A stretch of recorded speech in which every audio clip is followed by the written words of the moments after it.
வணக்கம், நான் doctor Santhosh, consultant cardiologist, Meridian hospital.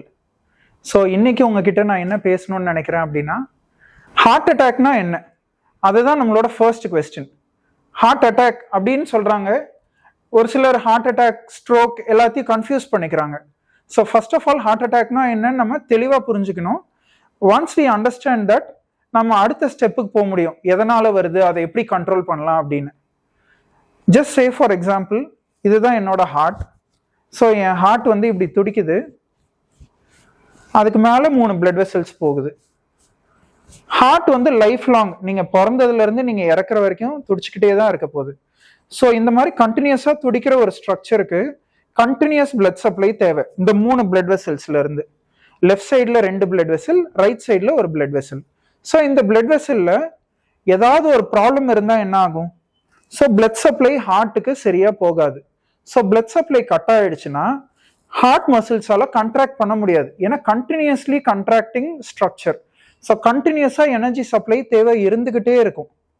So இந்த சப்ளையை மீட் பண்ணணும், ஹார்ட் ஒழுங்கா ஃபங்க்ஷன் பண்ணணும் அப்படின்னா ரெகுலரா பிளட் சப்ளை போயிட்டே இருக்கணும். இந்த 3 பிளட் வெசல்ல ஏதோ ஒரு பிளட் வெசல் துரதிருஷ்டவசமா கட் ஆயிடுச்சுன்னு வச்சுப்போம். இப்போ வந்து லெஃப்ட் சைட்ல இருக்க இந்த பிளட் வெசல் கட் ஆயிடுச்சு. அப்போ என்ன ஆகும்? பிளட் ஃப்ளோ போகாது. ஸோ ஹார்ட்டோட கண்ட்ராக்ஷன் ஓவராலா எல்லா இடத்துலையும் கண்ட்ராக்ட் ஆகிற மாதிரி இல்லாம ஒரு இடத்துல மட்டும் கண்ட்ராக்ஷன் ஸ்டாப் ஆயிடும். ஸோ இந்த இடம் ஃபங்க்ஷன் ஆகலைன்னா மற்ற இடம்லாம் ஓவர் காம்பன்சேட் பண்ணும்.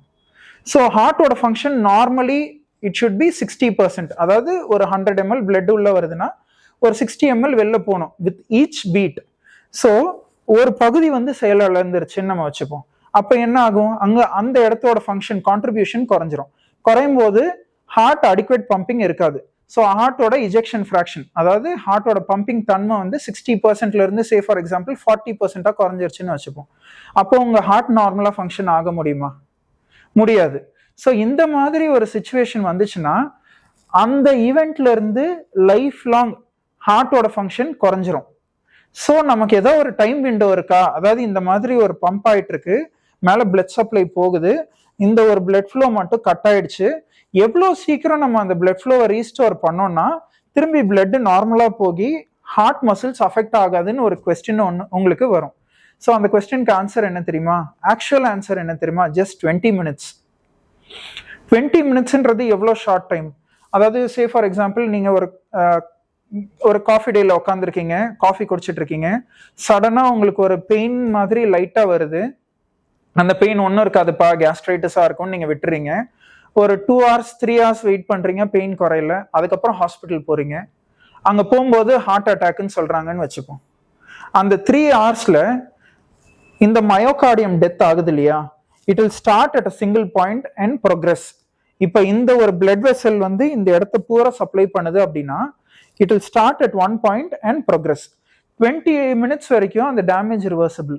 20 minutesக்கு மேல போற ஒவ்வொரு மினிட்டும் ஒவ்வொரு ஹவரும் அந்த டேமேஜ் ப்ரோக்ரஸ் ஆகிட்டே போகும். இந்த டேமேஜ் ப்ரோக்ரஸ் ஆகிறது இல்லாம இதனால திடீர்னு ஒரு பேக் ப்ரெஷர், ஏன்னா நார்மலா ஃபங்க்ஷன் ஆகிட்டு இருந்த ஹார்ட் இப்போ ஃபங்க்ஷன் ஆகல, அப்போ என்ன ஆகும்? பிளட் பேக் ஸ்டாக்னேட் ஆகும். அந்த பிளட் எங்க போகும்? உங்க லங்ஸ்ல போய் ஸ்டாக்னேட் ஆகும். அங்க ஸ்டாக்னேட் ஆகும்போது என்ன வரும்? மூச்சு திணறல், மயக்கம், பிபி குறையிறது, இந்த மாதிரி லைஃப் த்ரெட்டனிங் சுச்சுவேஷனோட ஹாஸ்பிட்டல்ல போய் வேற யாரோ உங்களை கூட்டு போய் அட்மிஷன் ஆகிற மாதிரி ஆகலாம். So this is heart attack.